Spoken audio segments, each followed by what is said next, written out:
Doctor ortho Ayurvedic oil and capsule, अब दर्द भी घुटने टेकेगा। रांची में सीएम सोरेन ने की उच्च स्तरीय समीक्षा बैठक। दावोस यूके दौरे के बाद निवेश पर मुख्यमंत्री ने दिया बल। टेक्सटाइल, आईटी और पर्यटन सेक्टर पर किया फोकस। निवेश और औद्योगिक विकास कार्यों का लिया जायजा। रांची में बीजेपी का महिला आक्रोश मार्च। महिला आरक्षण विधेयक पारित नहीं होने पर दिखा आक्रोश। विपक्ष को लिया निशाने पर। रायपुर में राष्ट्रीय पंचायती राज दिवस पर कार्यक्रम में सीएम विष्णुदेव साय ने की शिरकत। कहा, पंचायतों से ही गांव का विकास संभव। नर्मदापुरम के सीरूपुरा में भीषण जल संकट। आदिवासी महिलाएं 1 किलोमीटर दूर से ला रही पानी के लिए त्राही त्राही, सरकार बेसुध।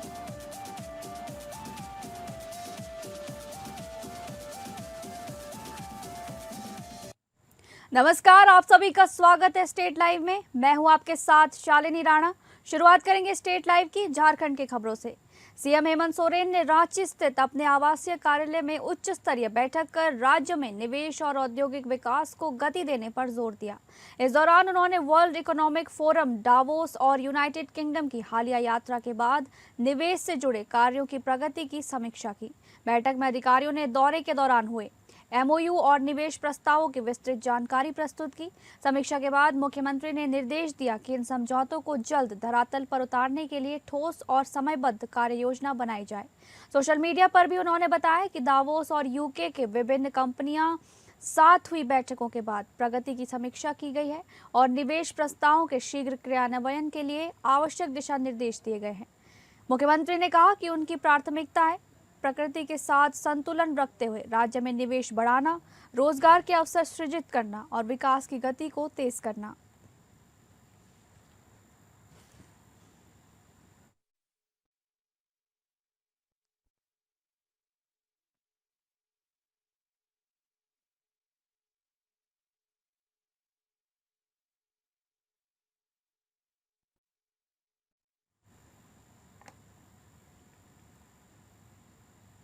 झारखंड की राजधानी रांची में भारतीय जनता पार्टी की ओर से महिला आक्रोश मार्च का आयोजन किया गया है, जिसके तहत संसद के विशेष सत्र में महिला आरक्षण विधेयक के पारित नहीं होने पर विपक्षी दलों के रुख का जमकर विरोध किया जा रहा है।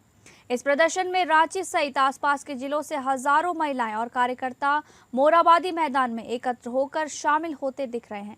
मौके पर रक्षा मंत्री संजय सेठ और पार्टी के प्रदेश अध्यक्ष आदित्य साहू समेत कई नेता भी मौजूद दिख रहे हैं। इस बीच संजय सेठ ने आरोप लगाया है कि विपक्ष ने महिलाओं के साथ विश्वासघात किया है, तो वहीं प्रदेश अध्यक्ष आदित्य साहू ने कांग्रेस, राजद, झामुमो एवं इंडी गठबंधन के सभी दलों को महिला विरोधी बताते हुए मंच पर से जोरदार प्रहार किया है। इन ईडी गठबंधन वालों को बतलाए कि हम महिलाएं अबला नहीं सबला हैं, हम उनमें से नहीं हैं जो प्रताड़ित करने पर महिलाएं आज आक्रोशित होकर के सड़कों पर उतरेंगे। ऐसी हमारी बहन अन्नपूर्णा देवी जी बैठी हुई हैं। हम सभी बहनों का स्वागत करते हैं, अभिनंदन करते हैं। हमारे मजबूत कंधे ऐसे। अखिल भारतीय कांग्रेस कमेटी के स्थायी आमंत्रित सदस्य सह झारखंड के प्रभारी के राजू का आज दिल्ली से रांची पहुंच चुके हैं।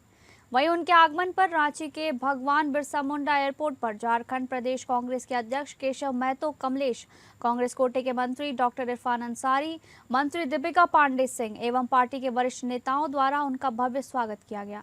मौके पर पहुंचे झारखंड मार्केटिंग बोर्ड के चेयरमैन रविंद्र सिंह, प्रदेश कार्यालय प्रभारी अभिलाष साहू, मीडिया सेल के चेयरमैन सतीश पॉल मुजीनी सहित अनेक कार्यकर्ताओं ने भी उनका गर्मजोशी से अभिनंदन किया। जानकारी के अनुसार आज कांग्रेस प्रदेश प्रभारी रांची में ही विश्राम करेंगे, जबकि कल से वो लगातार 28 अप्रैल तक अलग अलग जिलों में पार्टी के पदाधिकारियों के साथ अहम बैठकों में शामिल होंगे। इस बीच पेसा कानून को लेकर भी वो पार्टी के नेताओं और कार्यकर्ताओं को विशेष दिशा निर्देश दे सकते हैं, जिसके बाद वो 28 अप्रैल को हुई रांची से ही हैदराबाद के लिए रवाना होंगे।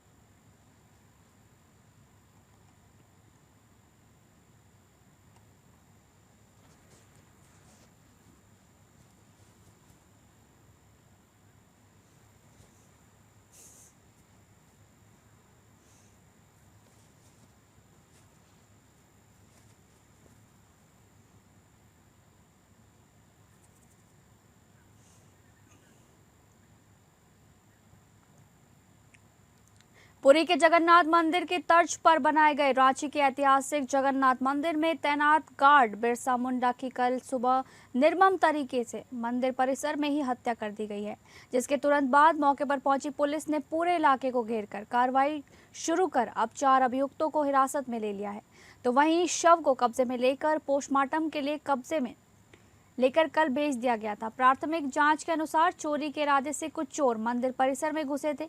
इसी दौरान गार्ड की उन्होंने हत्या कर दी थी। इस मामले की जांच में पुलिस को मंदिर की एक दान पेटी से पैसे चोरी होने के संकेत भी मिले, जिससे इस वारदात के पीछे चोरी की मंशा नजर आई। इसी बीच मंदिर के एक सेवक ने बताया कि पूरे परिसर में लगे सीसीटीवी कैमरों की फुटेज खंगाली गई है। वहीं रांची के एसएसपी राकेश रंजन ने खुद घटनास्थल पर पहुंचकर जांच का जायजा लेते हुए पत्रकारों से बातचीत की।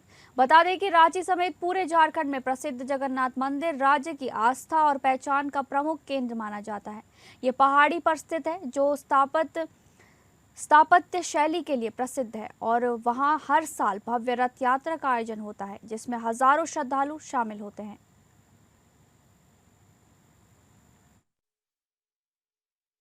हमें पता चला कि चाचा का ऐसा हो गया है कि मंदिर में ये बिरसा मुंडा आपके चाचा थे? मेरे चाचा थे। अच्छा, क्या कहेंगे, क्या लगता है आपको, किस तरह से कौन लगता है ये आपराधिक मामला, हमको लगता है चोरी वोरी का मामला हो सकता है। और ऐसा है कि यहाँ पर सिक्योरिटी, पुलिस का सिक्योरिटी होना चाहिए, लेकिन यहाँ पर मंदिर में जो देखभाल करते हैं उनको रखा जाता है सिक्योरिटी के लिए। चाचा कितने साल से यहाँ 25 साल से काम कर रहे हैं। 25 साल से नौकरी कर रहे हैं। आज सूचना मिली थी? आज सूचना मिली सुबह सवेरे में। कितने बच्चे बताया गया? 5 बच्चे हैं। 5 बच्चे कितने साल से थे? 25 साल। 25 साल बताया गया आपको? सुबह में मतलब है कि आपका चाचा का ऐसा हो गया है, मतलब कि कोई मर्डर वर्डर हो गया चाचा का, गोली मारकर। क्या क्या काम करते थे यहाँ पर मंदिर का सिक्योरिटी करते थे, और जैसे कि शादी उदी होता था तो कुछ काम करते थे। अब बात करेंगे छत्तीसगढ़ से जुड़ी खबरों की। छत्तीसगढ़ के मुख्यमंत्री विष्णुदेव साय ने कहा है कि पंचायती राज संस्थाओं को सशक्त बनाकर विकसित भारत की नींव मजबूत की जा रही है। रायपुर के डीडीयू ऑडिटोरियम में राष्ट्रीय पंचायती राज दिवस पर आयोजित सम्मेलन में मुख्यमंत्री विष्णुदेव साय ने कहा कि पंचायत प्रतिनिधियों की सक्रियता से ही गाँव का समग्र विकास संभव है। उन्होंने कहा कि सरकार की योजनाओं का लाभ अंतिम व्यक्ति तक पहुंचाने में पंचायतों की अहम भूमिका है। मुख्यमंत्री ने बताया कि प्रधानमंत्री आवास योजना, ग्राम सड़क योजना और डिजिटल सेवा केंद्रों के जरिए ग्रामीण क्षेत्रों में विकास को गति मिली है। उन्होंने जल जीवन मिशन और अन्य योजनाओं के प्रभावी क्रियान्वयन के लिए पंचायत प्रतिनिधियों से सक्रिय भूमिका निभाने की अपील की। इस मौके पर राजस्व मंत्री टंकराम वर्मा और सांसद बृजमोहन अग्रवाल सहित कई जनप्रतिनिधि मौजूद रहे।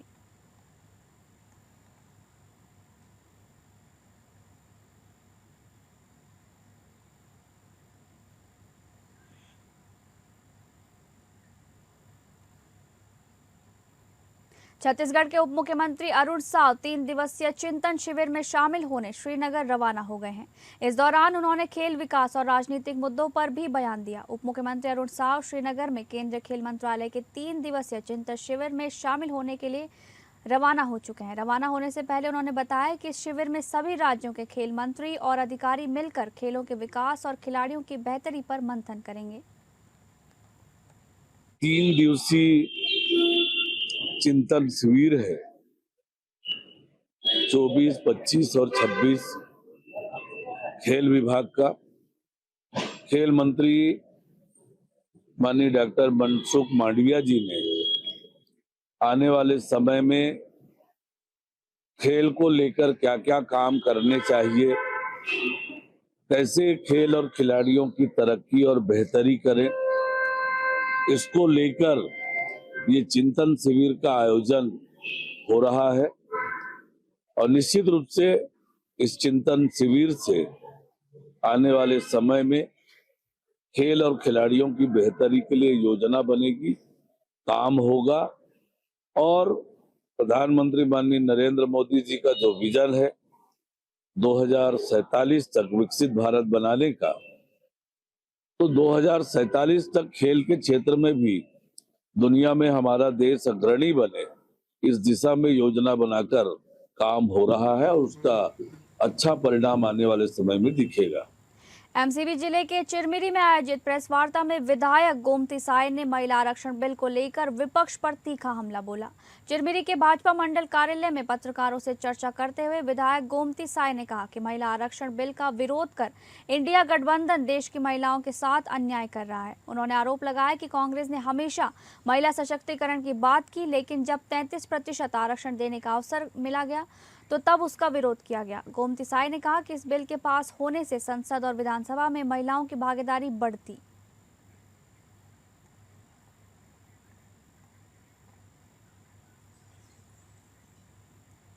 रायपुर में भाजपा के पंडित दीनदयाल उपाध्याय प्रशिक्षण महाअभियान की प्रांतीय कार्यशाला की शुरुआत हो गई है, जिसमें पार्टी के वरिष्ठ नेता शामिल हुए।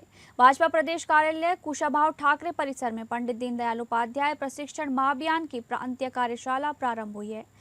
इस मौके पर क्षेत्रीय संगठन महामंत्री अजय जमवाल, प्रदेश अध्यक्ष किरण देव, प्रदेश महामंत्री यशवंत जैन समेत कई पदाधिकारी मौजूद रहे। कार्यशाला के माध्यम से संगठन को मजबूत करने और कार्यकर्ताओं को प्रशिक्षण देने पर जोर दिया जा रहा है।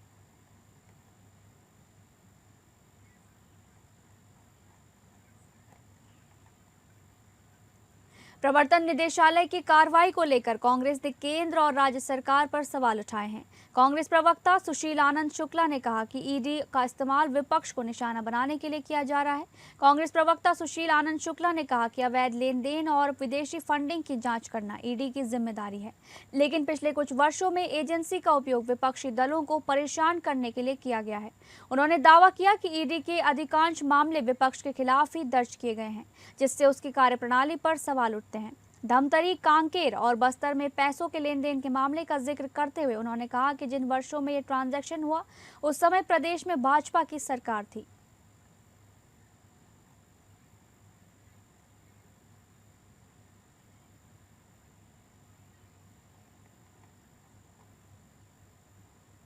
जशपुर जिले के पत्थल गांव में सड़क सुरक्षा को लेकर भव्य बाइक रैली निकाली गई, जिसमें पुलिस प्रशासन और सैकड़ों लोगों ने हिस्सा लेकर जागरूकता का संदेश दिया।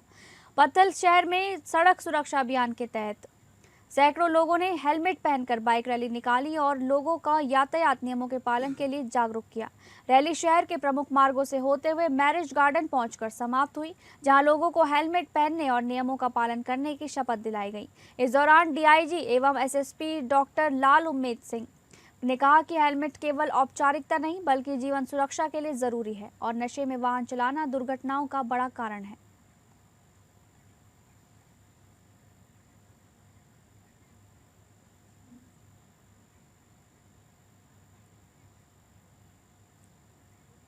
छत्तीसगढ़ के जशपुर में पुलिस ने बड़ी कार्रवाई करते हुए भारी मात्रा में गांजा जब्त किया है।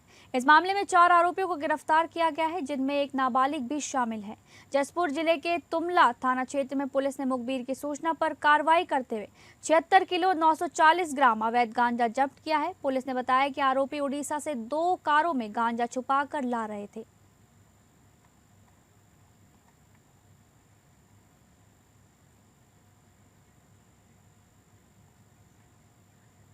खबरों में आगे बढ़ेंगे और बात करेंगे मध्य प्रदेश से जुड़ी खबरों का। जिला कांग्रेस कमेटी विदिशा के निर्देशन पर गुलाबगंज ब्लॉक कांग्रेस कमेटी के अध्यक्ष राजीव दांगी के नेतृत्व में किसानों की ज्वलन समस्याओं को लेकर जोरदार प्रदर्शन किया गया। दांगी ने अपने संबोधन में कहा कि सरकार की नीतियों के कारण किसान लगातार परेशान हो रहा है। सैटेलाइट सर्वे के नाम पर किसानों को खरीदी से वंचित किया जा रहा है, जो पूरी तरह अन्याय है। यदि जल्द व्यवस्था में सुधार नहीं हुआ तो कांग्रेस पार्टी किसानों के साथ मिलकर उग्र आंदोलन करेगी।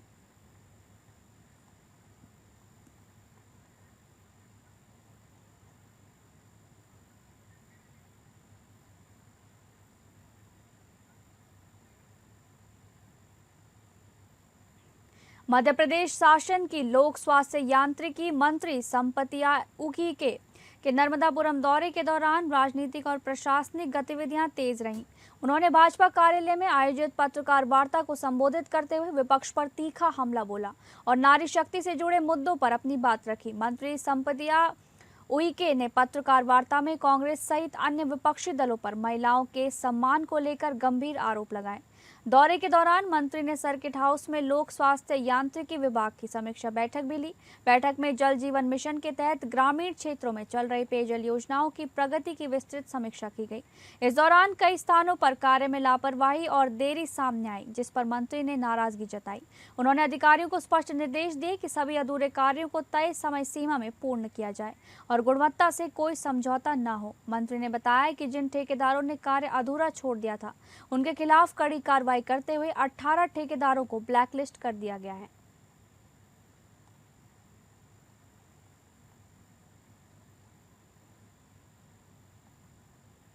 नर्मदापुरम जिले के सिवनी मालवा विकासखंड अंतर्गत ग्राम लोकरतलाई के आदिवासी बहुल टोला सीरूपुरा में इन दिनों भीषण पेयजल संकट गहराया हुआ है।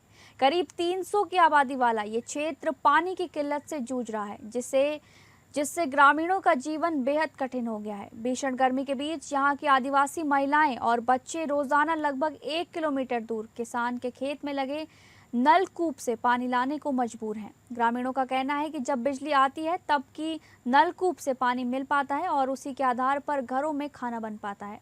स्थिति ये है कि गांव के स्कूल सहित 3 हैंडपंप पिछले करीब 2 वर्षों से खराब पड़े हैं, लेकिन अब तक उनकी मरम्मत नहीं की गई। ग्रामीणों ने कई बार संबंधित विभाग को शिकायत की, बावजूद इसके समस्या जस की तस बनी हुई है। वहीं सरकार की महत्वाकांक्षी नल जल योजना भी यहां पूरी तरह ठप हो चुकी है। पिछले 4 महीनों से पानी का स्रोत सूख जाने के कारण सप्लाई बंद है, जिससे ग्रामीणों की उम्मीदें भी टूटती नजर आ रही हैं। ग्रामीणों ने प्रशासन से जल्द पेयजल व्यवस्था दुरुस्त कराने की मांग की है, ताकि इस भीषण गर्मी में उन्हें राहत मिल सके।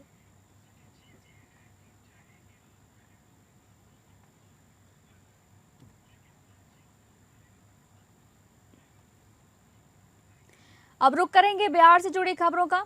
भागलपुर स्थित बिहार कृषि विश्वविद्यालय में 9वां दीक्षांत समारोह भव्य तरीके से आयोजित किया गया।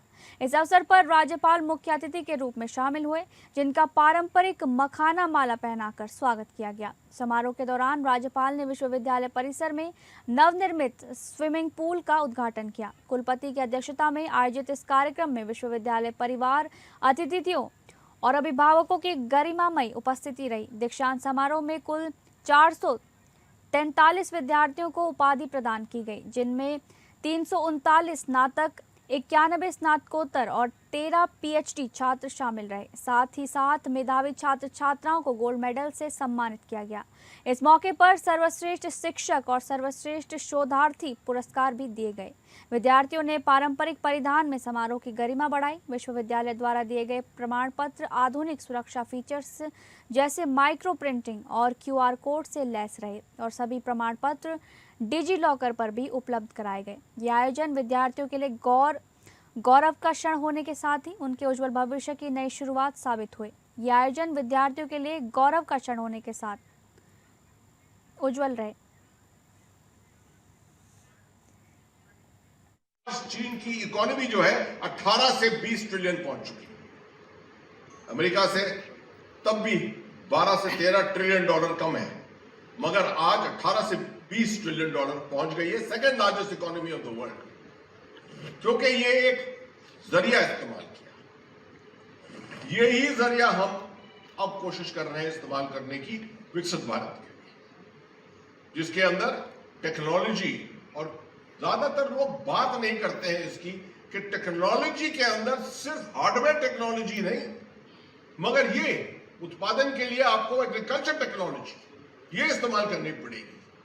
जैसी जनसंख्या बढ़ेगी, आपकी जनसंख्या बढ़ती जाएगी, फुटप्रिंट बढ़ता जाएगा, आपको और ज्यादा उत्पादन, खाने पीने का उत्पादन करना पड़ेगा, हाई क्वालिटी उत्पादन करना पड़ेगा, इसी को आपको एक्सपोर्ट करना पड़ेगा। एक्सपोर्ट की वजह से आपका ग्रोथ और बढ़ेगा।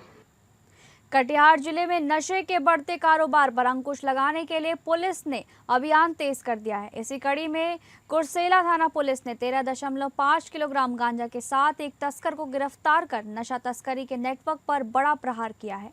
अब पुलिस इस पूरे मामले को सिर्फ एक गिरफ्तारी तक सीमित न रखते हुए इसके पीछे सक्रिय गिरोह की तलाश में जुट गई है। पुलिस को गुप्त सूचना मिली थी कि एक व्यक्ति SH77 कॉलेज रोड के रास्ते अवैध मादक पदार्थ की खेप लेकर गुजरने वाला है। सूचना के आधार पर त्वरित कार्रवाई करते हुए पुलिस टीम ने इलाके में घेराबंदी की। पुलिस को देखते ही संदिग्ध युवक भागने लगा, लेकिन जवानों ने पीछा कर उसे दबोच लिया। गिरफ्तार युवक की पहचान नीतीश कुमार के रूप में हुई है। तलाशी के दौरान उसके पास से 13.5 किलोग्राम गांजा बरामद किया गया।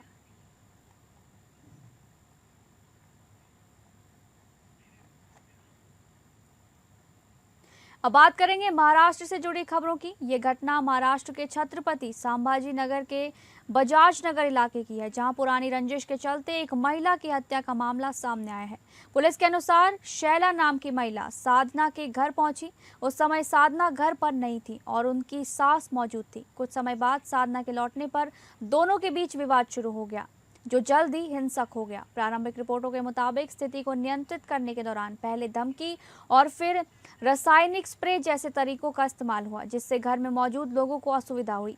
इसके बाद हमला किया गया, जिसमें साधना की मृत्यु हो गई। प्रारंभिक जांच में सामने आया है कि आरोपी और मृतका के परिवार के बीच लंबे समय से विवाद चल रहा था।